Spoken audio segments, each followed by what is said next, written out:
But before the new bus back records, the Opp.He Entertainment. You know, that's my label. Yeah. As well, you know what I'm saying? So I had Justin Bank, which is JB the producer, War the Problem Child, the War, he be, you know, hosting all the parties and stuff right now. And then First Lady Red, Tristina Gavin, you know what I'm saying? That was, we made the group Opp.He. So, well, it was really a label, Opp.He Entertainment, because, you know, in the first bus back, it was a group Opp.He. But then Opp.He turned to a label. Even when I was in Hawaii, that was my movement, Opp.He. You know, Opp.He stands for the enemy, you know, military terms, you know what I'm saying? It's that deep. You get deep, man. Hey, right. So I was the Opp. He talking about real Opp. For real. So now you trying to say Dirty Dan started the Opp? I ain't gonna say I started it, but I definitely branded the movement. You see it? That go right there. That's it right there. The term Opp stands for the enemy. Yeah. Like when we in military terms, when we training, we going for the Opp. We going for war. So how I became the Opp.He, when we had to pick, so what soldiers gonna play which roles? Yeah. They were like, well, this is the team for the U.S. Army. This is the team for the Opp.He. And we just rock with the Opp.He. We, you know, I would think we was Stickman Army too, because we was infantry. We living in the woods. You feel me? So the Stickman Army, Opp.He, and that's how I've been branding that for 20 years. The Opp. Yeah. Right now, that Opp, it stands out right now. Yeah. Everybody, you know, against the Opp. Everybody against the Opp. So, you know what I'm saying? That's been my whole brand, though. Like, even though I'm going to show you the CDs and everything, because I got everything. It's like, I was branding that shit the whole time. Opp.He the enemy was the name of the group. Yeah. Like, I knew niggas didn't like me because they didn't understand. They didn't understand what we were doing. So, that's how I used it in the musical terms, though. But you forgot to ask me a question, though. What that? Yeah, you asked me how I got my name. Dirty Dan? Yeah. Oh, let me ask you how you got Dirty. Because I was stuck on the wow. Yeah. Wow. Hey, you know, why you got Dirty Dan? All right, so how my name came about, in Hawaii, my first rap name was Mobile the Dirty Guy. So Mobile, because I'm from the city of Mobile, I'm from Mobile, Alabama. And my partner used to call me Dirty because I'm from the South. All my partner from Illinois and New York and all this shit. So, all right, my first rap name. So I was like, man, hold up, man, my name too long. I would change my name to Dirty Dan. They were like, what, Dirty Dan? I was like, it ain't gonna be like Dirty Dan. You know, Dan's an acronym. So it's dirty ass nigga. D-A-N stands for dirty ass nigga. Yeah, that's what that is. And then as I leveled up and understood that, you know, my brand is building, I became the Distinguished Alabama Negro. So it's Dirty Distinguished Alabama Negro. Baltimore. Yeah, real talk. I'm out of Tuberville. Yeah. So you know, that's why, you know, it's so funny that people be acting like they be wondering like, why you do this, why you do that? I'm an artist, bro. Yeah. When you're an artist, you gotta be creative. And I was just being creative. I was just coming up with concepts. And my first, I got a CD. I'm gonna show you that cover too. It say dirty ass nigga. Yeah. Yeah. The Dirty Dan. That's what Dirty Dan stand for. Alright, so you created the new bus back now. Yeah. You know what I'm saying? I did the last interview with my guy, Diego the Demon. Yeah. You know what I'm saying? Jizzle, shout out to them boys, you know what I'm saying? Ty, Draco not included, but you know what I'm saying? Like, y'all kind of had a conflict on the them being new bus back. You know it's really they got a conflict. You know, I'm a boss, man. I'm a grown ass man. I don't play with kids, but no disrespect to them, cause I fuck with all. I got love for all them boys. But it was a misunderstanding, man. It started in the group chat. This is the part they didn't tell you. You know, when I start pulling these cats in to be a part of the new bus back, I talk to them all individually. Yeah. So no one knows nobody's situation.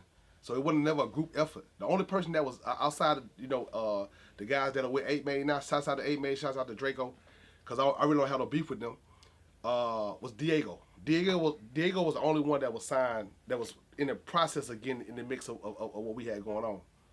You know what I'm saying? Yeah. And the thing about it is, I don't have a problem with them boys to this day. I didn't have a problem with them then. I know they was upset, but the only reason Diego probably is upset is because he didn't understand. I think we're probably 20 years apart, or maybe 15 or 16 years apart, and he don't understand business. So his thing was, he felt like Neezy and Black was getting more promotion than him, and he didn't realize that they was already locked in before he even got to that space. But I supported him and I did stuff. He said, I heard him on the interview say something about he only spent his own money. He had to pay for merch and shit. But they don't talk about the shit that I gave him. Yeah. So, I mean, I'm going to give you some of this shit, but this shit got to get replenished. I can't give you all this shit. You feel me? But just to Diego, whenever you ready to sit down and talk to me, bro, if you ever want to do it, I'm open to it. Because I'm a businessman. And at the end of the day, I didn't never have a problem. You still ain't called me to this day. And I told you to call me 100 times. And you still ain't called me. So when you have a conversation with me, you know, we'll clear it up. And to Jigga and Ty, like Ty, you would never sign to me, Ty.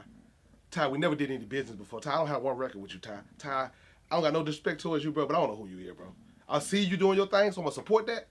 But nah, we ain't never do nothing. Jigga, me and Jigga had 5 conversations since this incident.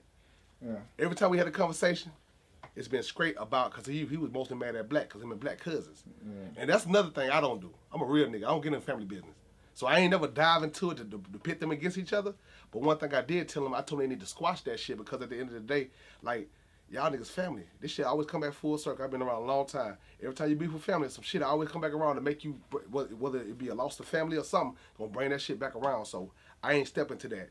So when I saw the different stuff, it just made me kind of like, okay. But they just don't know. I've been in this shit a long time. I ain't seen this shit before. That ain't nothing new. I ain't never seen this shit perfect or seen, you know what I'm saying, seen a nigga not be mad about something. But it was completely really a misunderstanding though, you know what I'm saying? So it now could be kind of worked out. Yeah, I mean, because at the end of the day, like, I ain't going nowhere. This shit don't stop. Yeah. So you and another thing too, like, you gonna have to see me. Like, I ain't trying to say I'm just a man like that. But I ain't hiding. I ain't not working. So if you in this business, if you do anything in Mobile music, hip hop scene, you gonna have to see the dirty guy. I got Alabama Hip Hop Radio. I work with tons of brands, and everybody know that my role always has been as a supporter and a networker. So, you know, I'm definitely gonna support them when we get on that table. And then on top of that, Drake, even with Draco though, you know, Draco shot the last video. Yeah. He shot the last video that we released. Yeah. And that's the other messed up part. So I'm gonna take over Draco. Yeah. Draco ain't know about the situation. No. He didn't say anything, and I respect him for that. But the fact that he's standing next to it and not speaking about Black, I got an issue with it. The only reason I got an issue with it is because I feel like I know he told him y'all need to chill. But he should have just kept it to the point, like, hey, man, let's promote our brand. Don't worry about what that going on, because all them do is friends. All them do is friends. He did. Yeah. But they were really mad because it was Black History Month. That white boy punched him beside the black guy. Hey, man. But no, Black ain't get punched out like that. That's what they were saying. What happened was, and let's talk about that night. You were there? I had left. But what happened was, PB got into, not Pluto, the Timbo, got into with a little chick about something. So they had a little altercation. Yeah. You know, Black, I don't know, from Orange Grove and Bottom and shit. So, you know, them niggas on some, that's they hood shit, you know what I'm saying? So when the situation buzzed, because they thought it was buzz back in PB fight, but they were fighting together. Everybody was together. But what it was, the white boy snuck Black because he had pushed Calabama or something. Yeah, he pushed Calabama. And then he snuck her. But Draco and them got on his ass. Draco and Black got on his ass. He hit. Everybody get hit, but he didn't get punched out. That's false. That's false. That's what they more mad about. They say he need to come back and beat the white boy up for that. Man, you know what I told him when that shit happened? I told Black, because Black was on that shit. Yeah. I said, let that shit go, bro. You know what the fuck we doing? You see what's in here? Mm-hmm. Man, we got merch and we doing records and shit. That shit ain't nothing, bro. You gonna go throw yourself away for something that ain't gonna even resolve, even if you do something to DJ's Dirty South. You know what I'm saying? Yeah. Let me tell you this though. You know, I put everybody individually. Mm-hmm. So you know, everybody that mad at Black, that was his team. Yeah. They were his guys. Mm-hmm. I didn't pull them together they was already together. Even when I started, and Jigga know this. And Jigga, and if you say anything different, nigga, he know when it came down to them coming together. They knew I was going to focus on Black. But the whole thing was, I didn't want to separate them because they had Retrogang going, they had their movement going, and I was like, bring your people with you.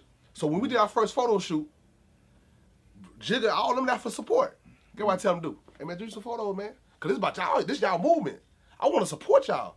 Yeah. I know I'm pulling Black in. I told y'all, because I'm working with Black directly. But at the end of the day, y'all a movement, so y'all take photos too. Y'all do this, or y'all come here, because at the end of the day, y'all the niggas are rappers now. I'm not a rapper no more. I mean, I will drop an album though, or drop a song, but that ain't what I'm doing right now. I'm doing other things. You know what I'm saying? Yeah. So you know, but just to end it off on 8 Made, I want to say big shouts out to 8, man. Y'all keep grinding, keep working.